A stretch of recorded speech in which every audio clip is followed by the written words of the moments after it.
Yesus kau kebenaran yang menyelamatkanku. Kau memberikanku hidup dan pengharapan.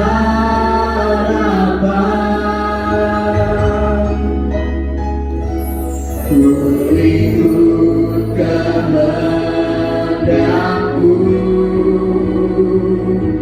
ku perlu anugerahmu, ku nyatakan janjimu kepadamu.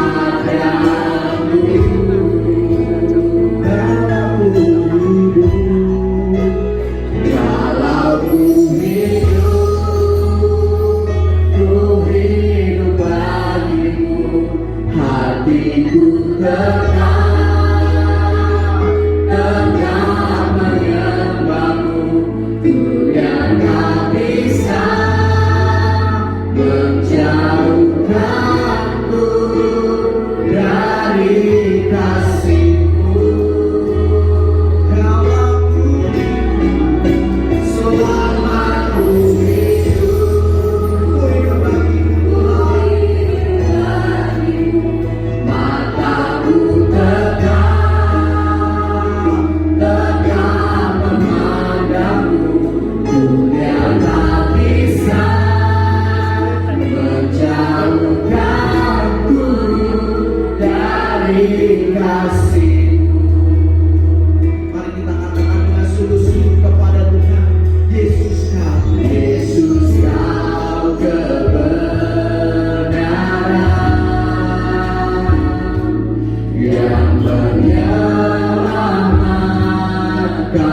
dari kasih-Mu.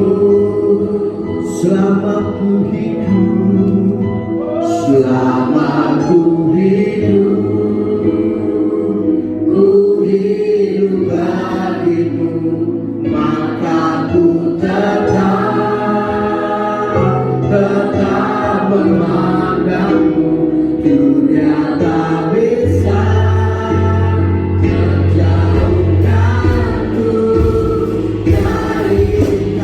kasih-Mu.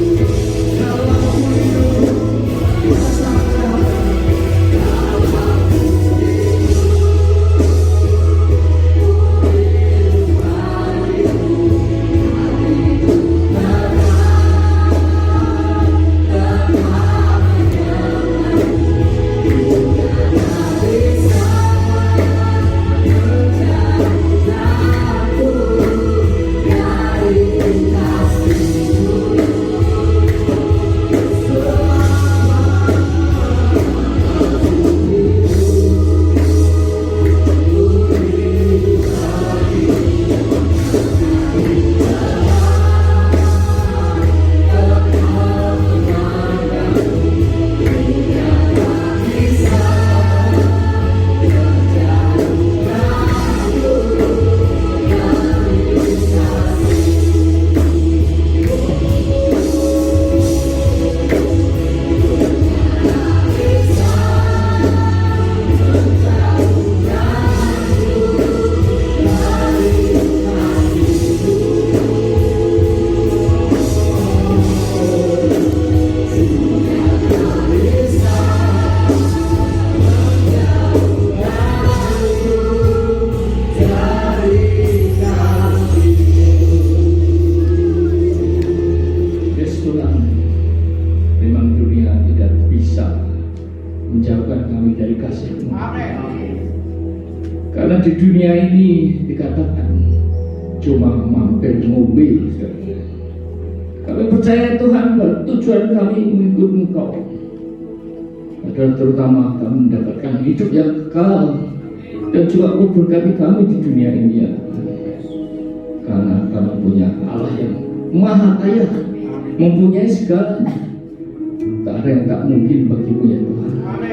Mujizat itu hanya seperti ketika mengembalikan tanah makanan terjadi Tuhan, yaitu ketika hidup kami sesuai dengan apa yang Kau inginkan. Kami hidup dalam kebenaran, dalam keputusan Tuhan, maka berkat-Mu akan Kau curahkan dari kami Tuhan. Terima kasih Tuhan. Bentar kami akan mendengarkan firman-Mu ya Tuhan. Jadikan aku saluran hayat-Mu Tuhan. Dan ketika firman itu sampai pada jemaat-Mu di sini, biarlah Roh Kudus yang mengubah segalanya. Yang sakit disembuhkan, yang punya masalah Kau berikan solusi ya Tuhan. Yang tidak kuat, yang lemah Kau kuatkan Tuhan. Tunggu janji-Mu terjadi ya Tuhan. Karena firman-Mu ya dan amin.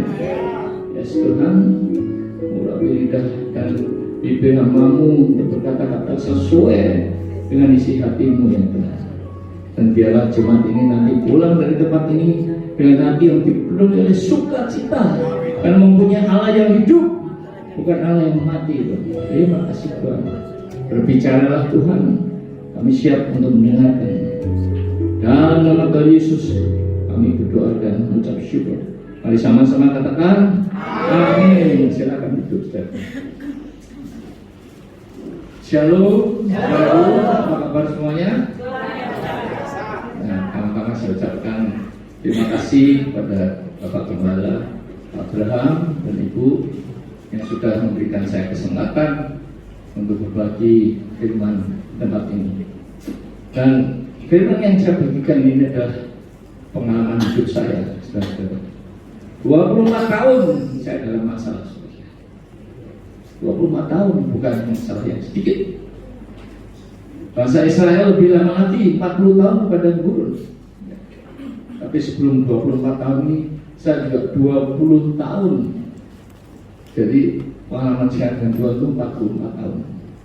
20 tahun yang lalu saya nggak pernah. Saya ke gereja, tapi hanya ke gereja. hati saya, pikiran saya, perbuatan saya itu hanya sebagai formalitas. Nah, bangsa Israel diproses Tuhan selama berapa? 40 tahun. Karena apa? Sudah sampai di tanah Kanaan, mereka takut.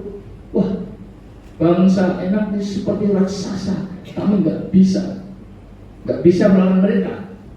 Tapi apa yang dikatakan oleh Kaleb dan Yosua, kita punya Allah yang lebih besar dari mereka. Amin, saudara. Karena itu dalam kesulitan apapun, jangan pernah menyerah. Selalu memuji Tuhan. Ya. Bayangkan saya 44 tahun, umur saya sudah 72. Tapi yang terakhir, Tuhan memberikan kemenangan kepada hidup saya. Ya. Tapi sebelum itu, saudara, di sini ada gambar bahwa di padang gurun, kalau bangsa Israel dulu ada tiang awan, ada tiang api, kelihatan saudara-saudara. Mereka sudah dilepaskan dari Firaun, dari Mesir, dari perbudakan Firaun yang merupakan lambang iblis. Ya, laut merah terbuka, mereka bisa jalan, menyeberangi. Itu adalah satu hal yang mukjizat, nggak mungkin. Ya, demikian juga di Sungai Yordan bisa terbelah akhirnya. Tapi mereka selalu teringat pada masa-masa lalu ketika di Mesir mereka mendapatkan berambang bayi gratis dan sebagainya, tapi tidak memperhatikan bahwa mereka itu menjadi budak Firaun yang menjadi lambang iblis.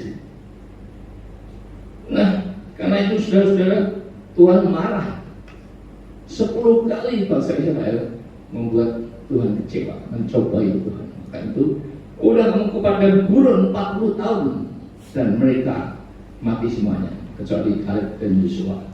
Karena waktu melihat bangsa enak, dia bilang mereka memang besar tinggi, tetapi Tuhan itu lebih kuasa dari mereka. Mereka nanti seperti belalang yang ditamakan, tapi karena 10 orang lebih kuat, maka akhirnya mereka tidak berani masuk dalam tanah Kanaan. Nah, bagaimana dengan saudara-saudara? Apakah ketika saudara menghadapi masalah, saudara lupa bahwa saudara punya Allah yang mengatasi segalanya? Betul, saudara? Siapa yang percaya? Yang mungkin sekarang ini dalam menghadapi masalah, percaya bahwa Tuhan akan melepaskan saudara. Angkat tangan, saudara. Nah, semuanya percaya? Amin? Amin, saudara. Saya diproses di padang gurun, tapi tidak kelihatan awan dan tiang api. Tapi tangan Tuhan yang tidak kelihatan itulah membimbing saya, saudara-saudara. Tapi saudara-saudara, ketika saya sedang mengalami masalah, pertama-tama saya tentunya mencari pelarian semua. Ya, nah, saya ingat kata-kata almarhum ibu saya, nek melaku ojo dana, mengko kesandung kerikil. Apa artinya, saudara-saudara? Ketika dalam hidup ini kita lihat orang yang lebih kaya dari kita, yang hidupnya lebih enak, maka kita jadi iri. Kok orang itu enak? Apalagi kalau orang itu bukan orang Kristen, bukan orang percaya, kok ternyata jadi orang percaya, orang Kristen malah susah. Tapi saudara jangan lupa, mereka mungkin enak hidup di dunia, tapi mereka akan ke neraka. Karena tanpa Yesus, setiap orang pasti ke neraka. Amin. Yes. Nah, kata-kata itu yang melakukan jodana, mengko kesandung kerikil. Kita bukan kesandung batu yang besar yang itu kelihatan. Karena kita dana, karena kita iri, kita mencuri, menipu, korupsi, utang banyak nggak bayar. Tapi ketika kita melihat orang yang hidupnya jauh lebih miskin dari kita, apalagi pengemis yang hidupnya rumah aja nggak punya, tidur di emperan, mandi juga jarang, ya, mereka mengais sampah untuk mendapatkan makanan. Itulah cara bersyukur. Lihatlah orang yang hidupnya jauh lebih susah dari kita, maka kita bersyukur. Amin. Nah, Paulus dan Silas di penjara, tapi apa yang mereka lakukan? Dia memuji Tuhan, menyembah Tuhan, Dan apa yang terjadi? Gempa bumi, pintu-pintu penjara terbuka, belenggunya terbuka. Itulah saudara-saudara, kalau apa yang kita lakukan itu bukannya kita komplain pada Tuhan, Tuhan hidupku kok nggak enak ini itu, tapi pujilah Tuhan. Nah, inilah saudara-saudara, doa itu adalah peperangan. Dalam doa kita selalu melawan roh-roh jahat, penguasa udara. Tetapi ketika kita memuji Tuhan, menyembah Tuhan, kita tidak usah memikir masalah-masalah, itu urusan Tuhan. Dengan tidak memikirkan masalah, kita konsentrasi pada Tuhan, menyembah, memuji Tuhan, maka ketika Tuhan akan bekerja, semuanya beres. Berapa lama saya berdoa dalam masalah saya? 20 tahun lebih, saudara. Ya. Itulah peperangan. Tetapi Tuhan belum menjawab doa saya. Katanya, tunggu sampai kapan Tuhan? Semau gue. Kita nggak bisa maksa Tuhan. Ya, seperti juga kepada orang tua, kita nggak bisa maksa orang tua kita memberikan ini itu. Kalau kita menyenangkan hati orang tua kita, maka otomatis dia akan memberikan hadiah-hadiah dan apapun yang kita inginkan akan dipenuhi. Betul? Nah, tetapi ketika saya mengubah permohonan untuk keluar dari masalah, yaitu dengan pola selalu bersyukur, memuji dan menyembahkan Tuhan, menyembah Tuhan, menyenangkan hatinya. Sudah tahu, hanya perlu berapa? 1 bulan, saudara. 1 bulan dari 20 tahun menjadi 1 bulan. Tuhan menjawab doa saya. Ada tepuk tangan buat Tuhan. Itulah saudara. Bukannya yang menjawab, tapi juga mengabulkan, saudara. Ya, mengabulkan doa saya. Ada 3 macam penyebab masalah, yaitu karena dosa dan kejahatan, seperti dalam Yesaya 59 ayat 2. Karena dosa dan kejahatan, maka Allah memalingkan mukanya dari kita dan menyembunyikan dirinya. Apa yang terjadi? Pasti sudah memalingkan, menyembunyikan, maka tidak mungkin doa-doa kita dijawab, apalagi dikabulkan, saudara. Contohnya Daud, ketika dia berdoa, anak haramnya dengan Betsheba sakit, ya seminggu gulung-gulung, saudara-saudara. Kebiasaan orang Israel kalau sedang susah maka ditaburi abu, ya. Tapi Tuhan tidak mengabulkan. Anaknya mati karena itu perbuatan dosa, perzinahan. Tuhan tidak akan memberkati setiap dosa yang kita lakukan. Yang kedua adalah pencobaan iblis, seperti yang diizinkan Allah untuk mencobai Ayub. Tetapi sudah dikatakan dalam 1 Korintus 10 ayat 11 bahwa pencobaan itu tidak melebihi kekuatan kita.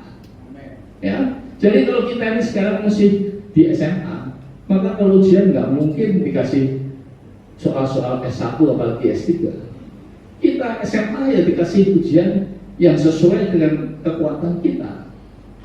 Yang ketiga adalah Allah ingin memurnikan kita untuk memberikan masa depan yang lebih baik. Perak itu dibakar 7 kali supaya murni, dan emas dibakar pada 1100 atau 1200 derajat supaya murni. Dan penjaganya akan membersihkan semua kerak-kerak yang timbul sehingga bersih. Dan apa kriteria bahwa emas atau perak itu murni? Adalah ketika wajah penjaganya nampak pada cairan. Yang memurnikan hidup kita adalah Tuhan Yesus. Nah, apa artinya? Kalau Tuhan Yesus itu sudah benar-benar memurnikan hidup kita dan kita mau mengikuti proses itu, maka seperti tadi, hidup kita adalah tampak dalam perjalanan hidup kita, yaitu putralah mati dan tinggalkan hidup yang lama. Di Filipi 2 ayat 57, mari kita baca sama-sama. 2, 3.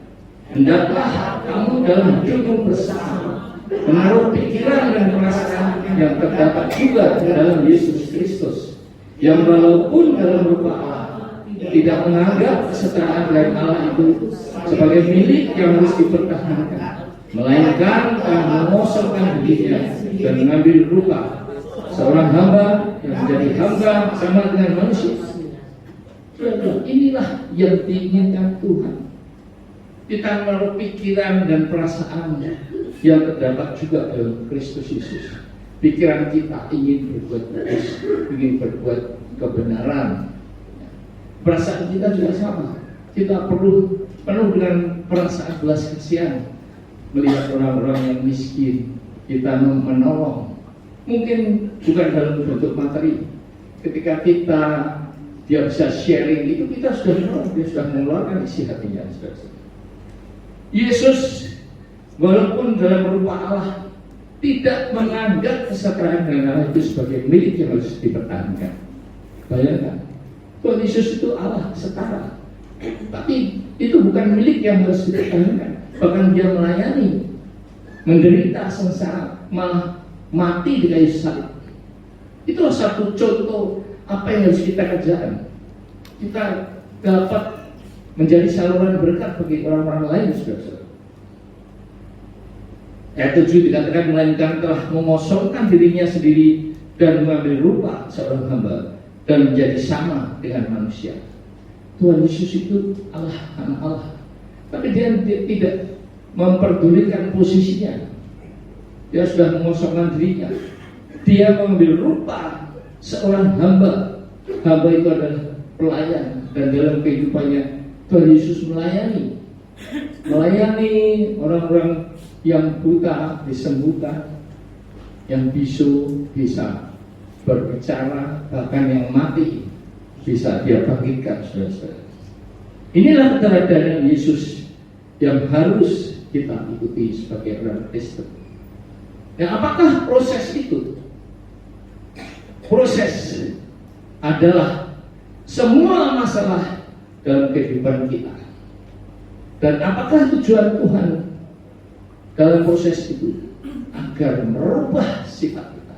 Kita menjadi rendah hati, lemah lembut, dan mematikan hidup kedagingan kita dan keduniawian, dan meningkatkan level iman kita untuk lebih taat dan setia, dan terutama bergantung sepenuhnya kepada Tuhan. Tuhan mempunyai tujuan dalam memberikan masa depan yang lebih baik ketika kita mengikuti perjalanan proses itu. Ingat Yusuf mimpi ke-12 berkas menyembah dia, dan juga bulan bintang menyembah dia. Saudaranya marah dan dijual, masukkan sumur, ya. Dijual ke Potifar, dan di situ dia dicobai oleh istri Potifar untuk memuaskan nafsunya. Tapi Yusuf lari, dan apa yang dikatakan Yusuf? Dia takut pada Allah, dia bukan takut pada Potifar. Dia bisa menipu Potifar. Ya. Kemudian tanpa pengadilan dimasukkan penjara karena Potifar itu pejabat tinggi, saudara. Masukkan penjara, tapi kepala penjara juga tahu bahwa hidupnya baik. Kemudian ketemu tukang roti dan tukang anggur raja, dan dia memberikan ramalan bahwa tukang roti akan mati dan tukang anggur akan dikembalikan sebagai posisinya di kerajaan. Tapi apa yang dilakukan? Orang yang ditolong dia melupakan selama 2 tahun, saudara-saudara. Tapi akhirnya Tuhan mempertemukan Yusuf dengan Firaun untuk menafsirkan mimpinya. Dan dari situ Yusuf dipermuliakan menjadi perhatian engkau, dan aku sekali-kali tidak akan meninggalkan engkau.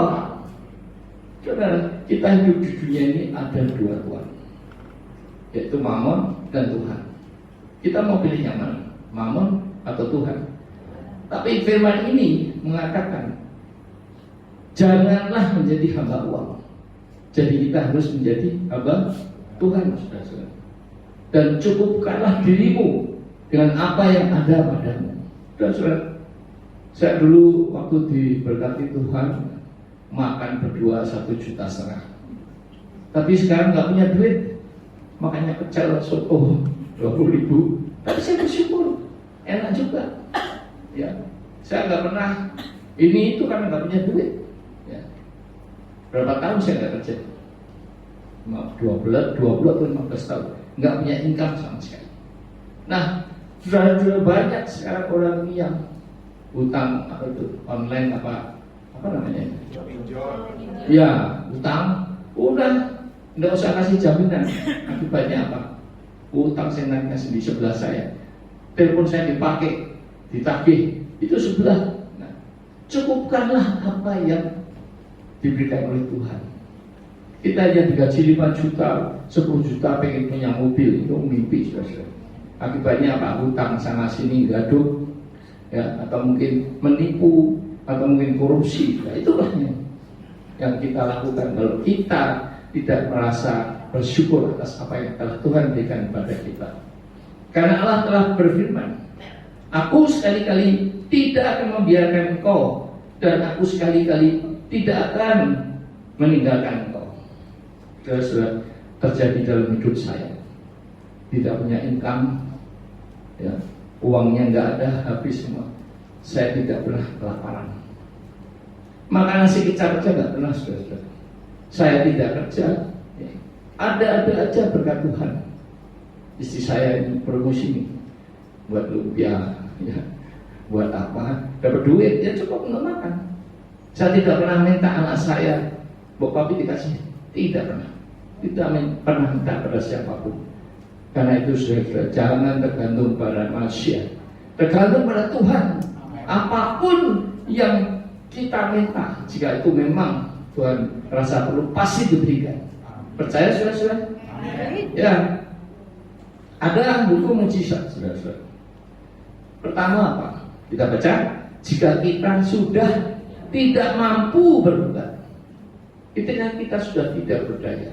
Orang yang tidak bisa berenang, ketika kita mau tenggelam, maka dia akan apa? Bahasa Jermannya roncang supaya tidak tenggelam. Tapi karena dia tidak tahu gerakan yang benar, maka tenaganya habis, dia akan tenggelam juga.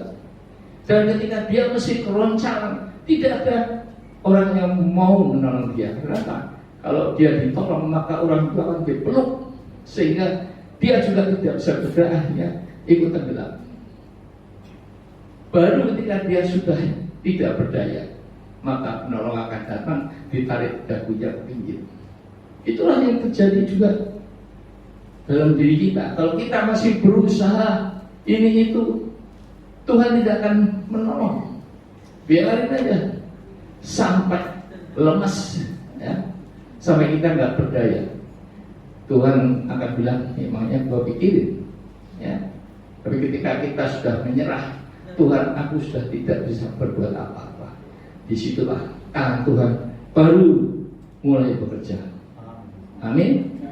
Nah, mujizat itu bagi Tuhan semudah membalik tangan. Seperti yang terjadi dalam diri saya. Puluhan tahun saya berdoa, Tuhan biarin aja. Tapi baru 1 bulan saya merubah pola doa saya dengan selalu bersyukur, memuji, menyembah Tuhan. Hanya perlu waktu 1 bulan, saudara. Masalah saya terselesaikan. Ajaib enggak? Ya itulah, saudara. Mujizat bagi Tuhan itu semudah membalik tangan, saudara. Kalau dia mau, kelima, udah jadi, hanya detik aja. Nah, jadi apa yang harus kita lakukan? Kita harus berubah dulu. Hidup dalam kebenaran dan keputusan, menyenangkan Tuhan, maka mujizat akan terjadi. Dikatakan dalam Lukas 1 ayat 37, kita baca bersama 2, 3. Sebab Allah tidak ada yang mustahil. Dan ini terjadi, saudara. Abraham yang sudah tua, Sarah sudah mati haid, tapi masih punya anak. Ilmu kedokteran manapun tidak akan bisa membuat seorang wanita yang sudah mati haid atau menopause bisa punya anak, karena sudah tidak ada sel telurnya. Tapi bagi Tuhan semuanya itu tidak ada yang mustahil. Demikian juga jika saudara saat ini mengalami masalah apapun itu,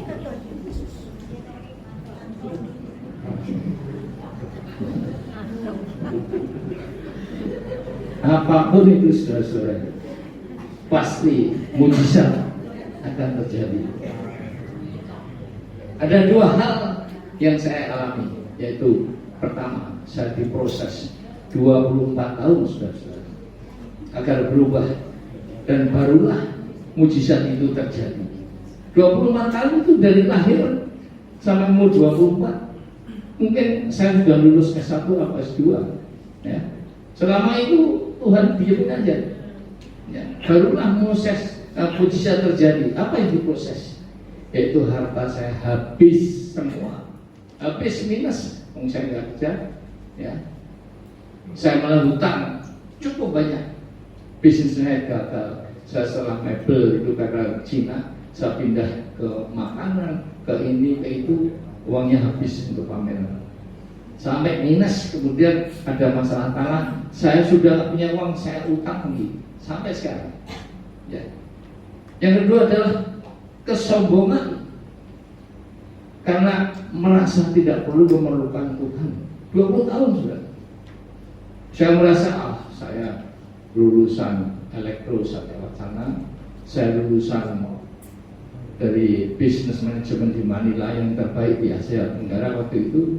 Ya, saya IQ di atas rata-rata, saya orangnya ulet, banyak talenta, nggak perlu Tuhan. Tapi nyatanya 20 tahun saya gagal sudah. Ya. Dan saya pendendam, mudah tersinggung. Ya. Waktu itu saya bekerja di perusahaan minyak, mau dikirim ke Amerika. Malamnya saya ribut dengan bulenya gede, saudara. Tangannya sekebol saya, kalau dipiting mati saja. Itu saya panggil orang Irian, saya kasih bir, minum, pukuli orang itu. Apa akibatnya? Saya dikeluarkan.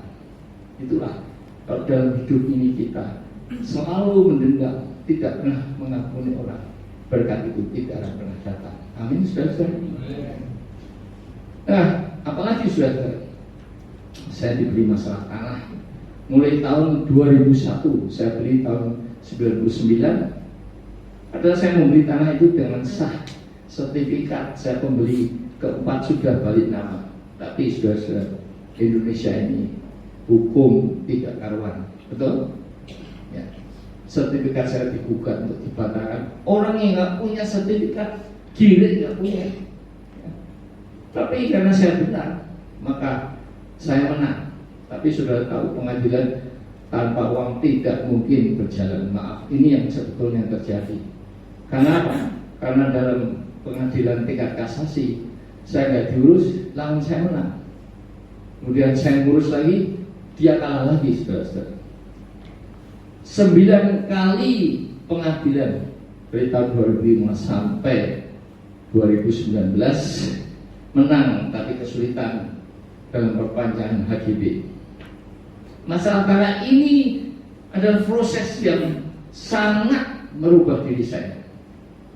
Karena dalam masalah itu maka saya mencari pelarian semu. Saya tenis, taruhan, ya, berjudi, terus ke kafe-kafe. Waktu itu banyak kafe yang nyanyi di teras. Wah, senang sudah minum bir. Ya. Saya hidup dalam dosa kedagingan. Dan semua itu tidak ada gunanya, saudara. Ketika saudara mengalami masalah, saudara mencari pelarian semu, tidak akan ketemu masalah itu. Tapi ketika kita berlutut di hadapan Tuhan, maka Tuhan akan menunjukkan jalan untuk kepada kita. Amin. Saya meninggalkan hidup kedagingan. Saya studi training orientasi pelayanan di gereja Pringgading setiap hari. Ya, dari pagi sampai sore kecuali Sabtu libur. Ya. Mulai melayani visit orang-orang sakit, khotbah-khotbah di pedesaan. Saya ikut pemahaman Alkitab di Alfa Mega Pusat. Ya. Setelah waktu itu semua tindakan hukum sudah buntu untuk perpanjangan HGB karena lawan saya main, ya, dia punya duit, punya koneksi, semua dicegah sama dia. Bahkan orang Mahkamah Agung yang dulu membela saya ternyata berbalik malah melawan saya. Jadi saya sudah tidak bisa apa-apa, saudara. Pada suatu hari anak dari pemilik tanah itu menelpon saya. Apakah sudah selesai belum, Pak? Belum. Mau saya bantu? Mau, tapi saya nggak punya uang, Pak. Oke, saya biayai semua. Nanti kalau sudah selesai baru dibayar. Orang ini memang orang kaya dan memang baik, saudara. Nah, saudara, 1 Korintus 2 ayat 9 terjadi dalam hidup saya. Kita baca sama-sama, 2, 3. Tapi seperti ada tertulis, apa yang tidak pernah dilihat oleh mata, tidak pernah didengar telinga, dan yang tidak pernah timbul di dalam hati manusia, semua disediakan Allah untuk mereka yang mengasihi Dia. Mata kita terbatas 1 kilometer bisa melihat tapi tanah apa. Telinga kita hanya beberapa meter. Dan hati kita nggak pernah saya berpikir saya ya udah memang nggak bisa, gimana lagi? Dia memang maunya saya nggak bisa, dia nggak bisa. Diajak bunuh diri sama-sama. Tetapi saudara, Allah itu maha tahu. Dia tahu mana yang benar. Dan ketika saya mulai lebih dekat kepada Tuhan, berserah pada Tuhan, semua itu disediakan oleh Allah. Syaratnya apa? Mengasihi. Mengasihi Allah itu apa? Kalau kita hidup dalam kebenaran, kekudusan, memuji Allah, itulah hidup yang mengasihi Allah, memuliakan Allah, bersaksi tentang Allah yang hidup. Ya. Singkat cerita, banyak biaya dikeluarkan karena keterlibatan pejabat-pejabat dalam permainan tanah saya. Yang saya dengar, kalau menang Pak nanti saya bagi. Itu yang saya dengar. Ya. Berkali-kali saya dilaporkan polisi oleh lawan saya, dipanggil, disidik, tapi karena saya pemilik yang sah, saya tidak dapat dihukum, saya tidak dapat dijerat. Nah, sekarang bagaimana mukjizat itu terjadi dalam hidup saya? Saya ikuti ajaran Pendeta Dwi Langkang dan Pendeta Yohan Roy Mendong. Yang pertama adalah apa? Selalu bersyukur. Bersyukur selalu. Karena mujizat itu bagi Tuhan semudah tadi membalik tangan. Ketika Tuhan sudah tergerak, oh gampang sudah lihat gitu aja, sudah semuanya berbalik, semuanya menjadi berkat bagi kita. Amin, saudara. Nah, karena saya juga mendengarkan khotbah dari Pendeta Yohan Lumindong, itu adalah saudara masih sepupu dengan Gilbert Lumindong. Ya. Tengah malam bangun, melilir jam berapapun, saya menyanyikan lagu-lagu bersyukur, memuji nama Tuhan. Saya tidak memikirkan masalah saya puji. Itulah saudara lakukan. Ketika saudara mempunyai masalah, jangan berpikir pada masalah itu, tetap berpikirlah memuji Tuhan, memuliakan Dia, menyenangkan hati Dia. Ya. Baru setelah itu saya berdoa. Dan doa yang saya ucapkan adalah firman Tuhan dalam Matius 7 ayat 7. Mari kita baca sama-sama. 2, 3. Mintalah maka akan diberikan kepadamu. Carilah maka kamu akan mendapat. Ketoklah maka pintu akan dibukakan bagimu. Saudara percaya bahwa firman itu ya dan amin? Ya. Saya katakan, Tuhan, ini janjimu Tuhan. Aku akan minta Tuhan selesaikan masalah tanahku. Dan untuk itu aku akan mencari Engkau terus Tuhan, sampai Engkau berkenan untuk aku temui. Dan ketika aku ketemu Engkau Tuhan, aku ketuk pintu hatimu, terus aku ketuk sampai Engkau berkenan untuk membuka pintu hatimu. Dan ketika itu aku tersungkur di hadapan kakimu. Aku mohon belas kasihan-Mu Tuhan, agar masalah ini selesai. Dikatakan dalam Alkitab, selalu karena tergerak oleh belas kasihan, maka Tuhan menjadikan mata orang buta, orang lumpuh bersalah. Selalu diawali dengan kata karena belas kasihan. Yang kita perlukan hanya minta belas kasihan Tuhan. Ketika kita sudah hidup dalam kebenaran dan kekudusan, kita ketuk, Tuhan saya ketuk terus ya, sampai Tuhan berkenan untuk mengabulkan permohonan saya. Dan juga saya mendapatkan rema ketika mendengarkan khotbah bulan September 5784 Rosh Hashanah atau tahun baru Israel, dengan membunyikan shofar tanda kemenangan. P dalet, P berarti mulut, dalet berarti pintu kecil. Pintu dimasuki dengan persiapan yang sungguh-sungguh, dengan kekudusan, kebenaran, dimasuki dengan kesetiaan dan ketaatan sehingga dapat menjadi lebih dari pemenang. Saudara, Wahyu 3 ayat 7, mari kita baca sama-sama.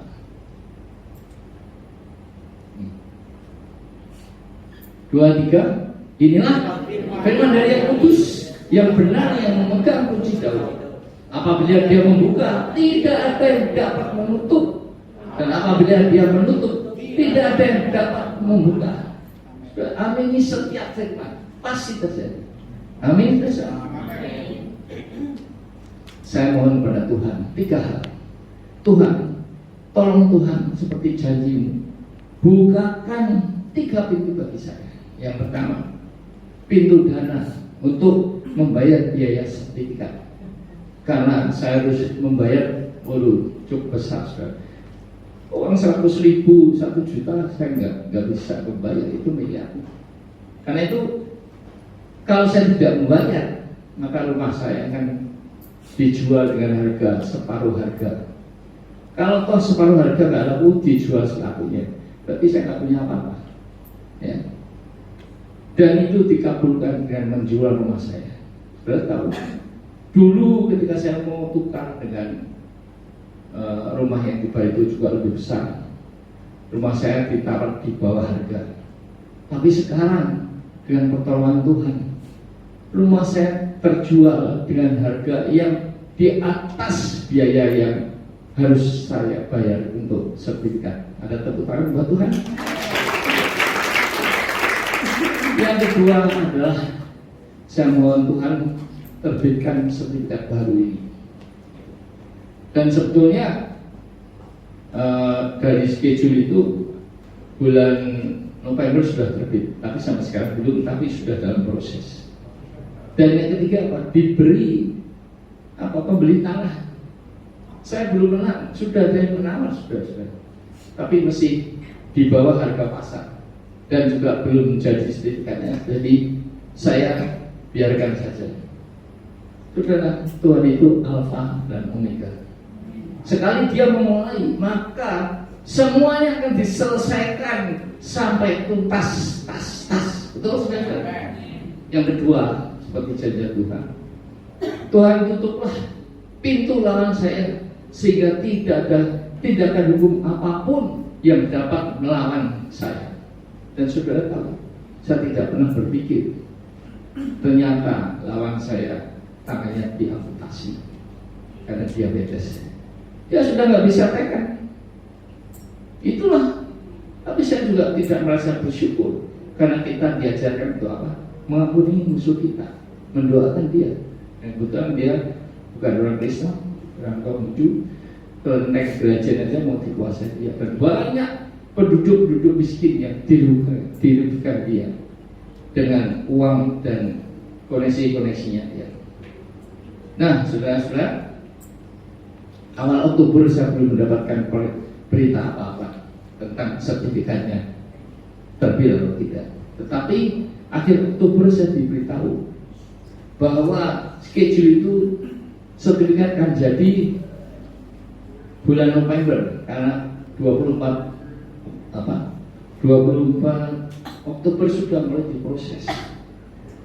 Tetapi penolong saya minta saya tanda tangan klausulnya, kalau HGB itu harus nama istri teman saya, jadi saya nggak punya kuasa untuk dapat menjual. Dan kalau selama 3 bulan setelah terbit nggak laku, maka tanah itu akan dijual separuh harga. Ya. Kalau separuh harga nggak laku, dijual selakunya, saudara. Bayangkan, saudara, saya punya hutang, saya punya kehidupan untuk masa depan, Kalau dijual saya nggak punya apa-apa, habis.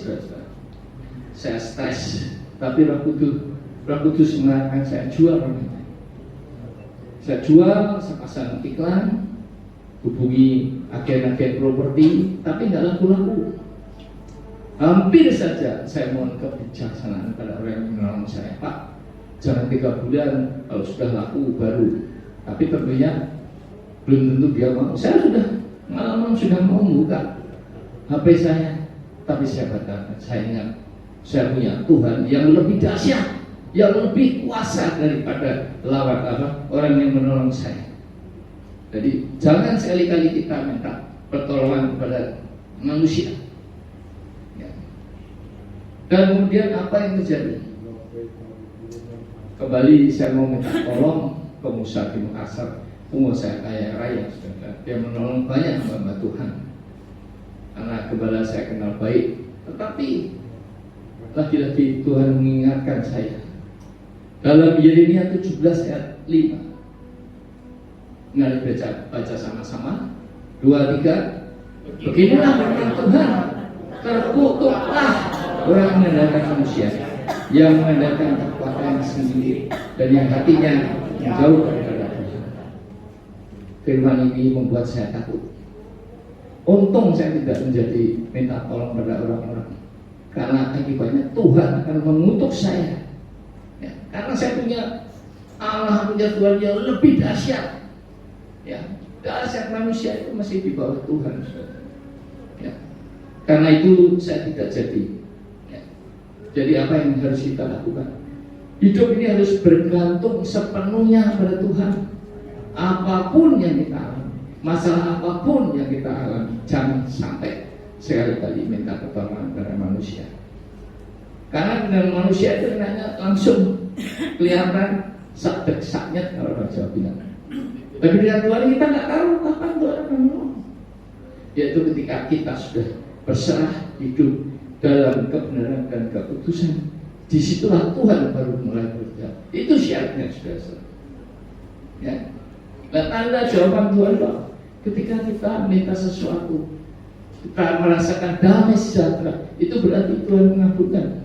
Tapi kalau kita kemerungsung, itu berarti bukan kehendak Tuhan. Itulah tandanya, saudara. Ya. Karena saya tidak berhikmat pada Tuhan waktu itu, saya tertipu. Banyak orang yang menolong saya, tapi hanya menipu saja, saudara. Ratusan juta saya habis. Ya. Bahkan yang masih saudara dengan saya masih ikut menipu tuh, saudara. Ya. Kemudian saya lakukan, saya minta ampun pada Tuhan dan berserah. Tuhan, aku bergantung sepenuhnya kepada kehendak dan rancangan Tuhan. Ternyata setelah beberapa hari, saudara, kalau tadi saya iklankan, saya ke agen-agen properti, nggak ada yang laku. Ini ada orang jalan-jalan di muka saya pasang pelang dijual. Dia datang, dia melihat, sebentar saudara terjadi deal. Bayangin, itulah saudara. Kalau Tuhan bekerja itu, semudah membalik tangan. Itulah arti kata Tuhan yang lebih dahsyat dari segalanya. Amin, saudara. Dan saudara tahu, harga yang saya jual melebihi biaya yang harus saya bayar. Mesti ada sisa, saudara. Kalau dulu saya mau jual, mau pindah rumah di Bali itu juga harganya di bawah harga. Ini di atas harga. Nah, inilah suatu pekerjaan Tuhan yang di luar logika kita. Ada tepuk tangan buat Tuhan. Jadi kesimpulan khotbah ini, pertama, hiduplah dalam kebenaran dan keputusan. Keputusan adalah sifat natural Allah. Tidak ada seorang pun yang mampu berbuat kudus kecuali dipimpin oleh Roh Kudus. Amin. Amin. Yang kedua, mujizat bagi Tuhan seperti tadi, semudah membalik tangan. Kiri aja sudah. Sakit-sakit kalau orang Jerman bilang, benar? Karena bagi Allah tidak ada yang mustahil, apapun terjadi. Sarah yang sudah mati haid bisa punya anak. Apa ada? Ilmu kedokteran apapun juga tidak bisa membuat orang yang sudah mati punya anak. Tapi bagi Tuhan tidak ada yang mustahil. Dan yang ketiga, mukjizat terjadi kepada kita ketika kita sudah berserah sepenuhnya pada kedaulatan. Selalu bersyukur, memuji dan memuliakan namanya, dan menyenangkan hatinya. Seperti kalau kita punya orang tua kita senangan, diminta duit mau, tapi kalau kita menjengkelkan hidup gak tahu, tidak akan dikasih. Sama dengan Bapak kita, saudara. Dan yang keempat adalah hidup dalam iman. Tunggu dan tetap setia sampai dia membuat segala sesuatu indah pada waktunya. Kata ayat 11. Kita tidak dapat mengerti apa yang dilakukan Tuhan. Ya. Nah, saudara-saudara, khotbah ini akan saya tutup dengan ayat Daniel 3 ayat 17. Mari kita baca sama-sama. 2, 3. Jika Allah yang kami puja sanggup melepaskan kami, maka Dia akan melepaskan kami dari perapian yang menyala-nyala itu dan dari tanganmu ya. Ketika Sadrak, Mesak dan Abednego disuruh menyembah patung Nebukadnezar, mereka tidak mau. Akibatnya, oke, kamu masuk ke perapian, dan perapian itu ditingkatkan 7 kali panasnya sehingga pengawal yang mengantar dia malah mati. Tapi apa yang terjadi? Terlihat ada 4 orang di dalam perapian itu, dan tidak ada rambut satupun yang terbakar, pakaian tidak ada yang terbakar, dan orang keempat itu adalah malaikat. Malaikat penolong selalu ada di samping kita ketika kita meminta pertolongan Tuhan. Ya. Nah, saudara-saudara, ayat 18 berkata apa? Kita baca sama-sama. Tetapi seandainya tidak, adalah Tuhan mengetahui ya bahwa kami tidak akan memuja dewa Tuanku dan tidak akan menyembah patung emas yang Tuanku dirikan itu. Inilah suatu kesetiaan, suatu iman. Kalau toh Tuhan tidak menolong saya di dunia ini, saya tetap akan masuk surga. Saudara pilih mana? Tentunya pilih surga dan juga diberkati di dunia. Tapi Tuhan juga berjanji akan memberikan kelimpahan kepada kita, bukannya kita harus sengsara terus. Syaratnya tadi menyenangkan hati Tuhan, seperti kalau kita menyenangkan orang tua kita, menyenangkan Bapak kita, Tuhan, Dia juga akan memberkati kita, saudara. Dan apapun yang terjadi, ya, bahkan jika doa kita ditolak Tuhan, tetap setia dan jangan pernah meninggalkan Tuhan, karena biayanya mahal. Saudara akan masuk neraka kekal selama-lamanya. Kata-kata salib Tuhan Yesus mengawali dengan pengampunan bagi orang-orang yang menyalibkan Dia. Saudara, kita tidak patut disebut orang Kristen ketika kita masih mendendam, ya, tidak pernah melupakan kesalahan orang lain. Itu bukan orang Kristen. Kita hanya paling mungkin ditipu. Tuhan Yesus disiksa, ya, didera, disalibkan. Tapi kata-kata pertama adalah ampunilah mereka, karena mereka tidak tahu apa yang mereka lakukan. Dan saudara-saudara, setelah diproses selama 24 tahun, sekarang saya sudah bebas. I'm free, Jesus, I'm free. Terima kasih Tuhan. Jika Ayub dikembalikan hartanya 2 kali lipat, saudara tahu berapa harta yang dikembalikan Tuhan kepada saya? 15 kali lipat, saudara-saudara. Amin, 15 kali. Ya, tapi saya diproses 24 tahun. Itulah hadiahnya. Nah, mari saudara-saudara, di kemuliaan kepada Tuhan, dan mari saya undang saudara berdiri untuk menyanyi. Silakan musik. Kita menyanyi lagu Aku Berserah. Aku berserah, serahkan semua masalahmu, segala problem pada Tuhan, dan Dia akan menjawab doa kita jika kita hidup dalam kebenaran.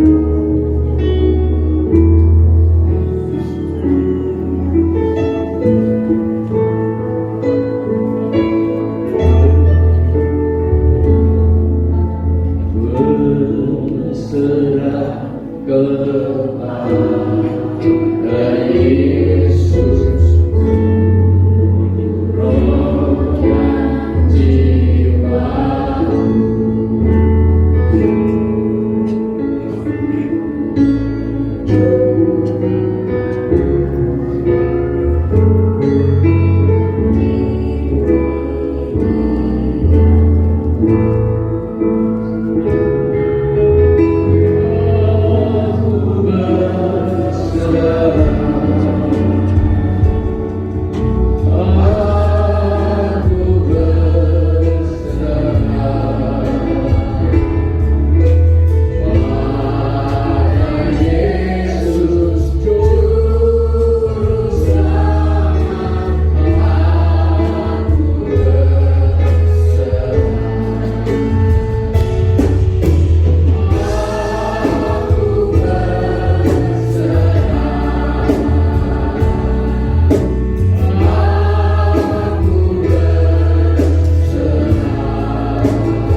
Serahkanlah segala masalah kepada Tuhan.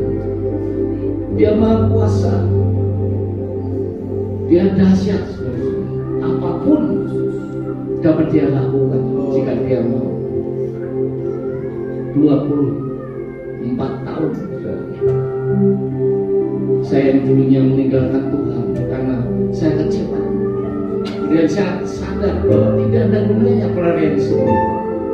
Maka saya kembali pada Tuhan, menyembah Dia, taat, hidup dalam kebenaran, kekudusan, sampai akhirnya Tuhan tahu benar-benar bahwa saya tulus hidup dalam kebenaran dan kekudusan. Maka barulah Tuhan menjawab doa saya, mengabulkan doa saya. Hanya dalam waktu 1 bulan dibandingkan 24 tahun, saudara-saudara, saya tidak pernah didengar Tuhan. Karena itu saya belum berkenan kepada Tuhan. Ya, kita nyanyikan sekali lagi.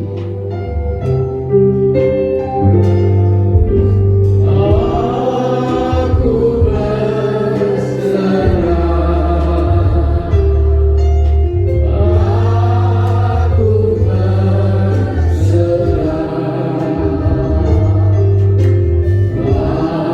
pada Yesus Juru Selamat. Aku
dan biar kesaksian hamba-Mu dapat memberikan hikmat kepada anak-anak-Mu yang mendengar firman, bahwa tak ada yang mustahil bagi-Mu Tuhan, asal kita tetap setia taat kepada-Mu Tuhan. Masalah apapun, sebesar apapun Tuhan, bagi-Mu itu adalah semudah Engkau membalikkan. Karena itu Tuhan, jika ada anak-anakmu di sini yang sedang bermasalah, ingatkan Tuhan akan firman-Mu dan akan kesaksian-Mu Tuhan. 24 tahun sudah, 24 tahun aku diproses. Ketika aku pertama meninggalkan Engkau, aku kecewa. Tapi semua itu semua tidak memberikan penyelesaian. Tapi ketika aku belajar hidup dalam kebenaran dan keputusan, akhirnya Tuhan menjawab doa saya. Hanya 1 bulan Tuhan, hanya 1 bulan saya mengubah cara bersyukur. Engkau sudah membalikan tangan. Terima kasih. Nah itu Tuhan. Jika di antara anak-anakmu yang ada di sini menderita sakit, Kau jamah Tuhan dalam nama Tuhan Yesus, dalam nama Tuhan Yesus dia akan disembuhkan. Dan jika dia mempunyai masalah, Tuhan, Engkau yang bekerja, Tuhan, masalah-masalah itu akan selesai. Dan sebelum selesai, Kau berikan kekuatan, ketaatan, ketekunan pada dia, bahwa percaya bahwa suatu saat pasti Tuhan, janji-Mu itu ya dan amin. Yes Tuhan, karena itu Tuhan, bersyukur atas firman-Mu, dan biar anak-anak-Mu pulang dari tempat ini dengan hati yang penuh sukacita, dan penuh dengan iman bahwa bagi-Mu tidak ada yang mustahil. Kau berkati Tuhan anak-anak-Mu di sini, Kau berkati gereja ini, Kau berkati hamba-Mu Pendeta Abraham dan istri dan keluarganya, agar rumah-Mu ini makin dipermuliakan. Kau kirimkan banyak orang-orang di sekitar ini untuk menjadi hamba-Mu, menjadi orang percaya kepada-Mu. Terima kasih Tuhan. Berkatilah semuanya ya Tuhan. Hamba-Mu selesai berbicara, tapi Roh Kudus tetap bekerja pada anak-anak-Mu pulang dengan sukacita dan penuh iman bahwa bagi-Mu tak ada yang mustahil. Terima kasih Tuhan. Dalam nama Tuhan Yesus kami berdoa dan mengucap syukur. Mari yang percaya sama-sama katakan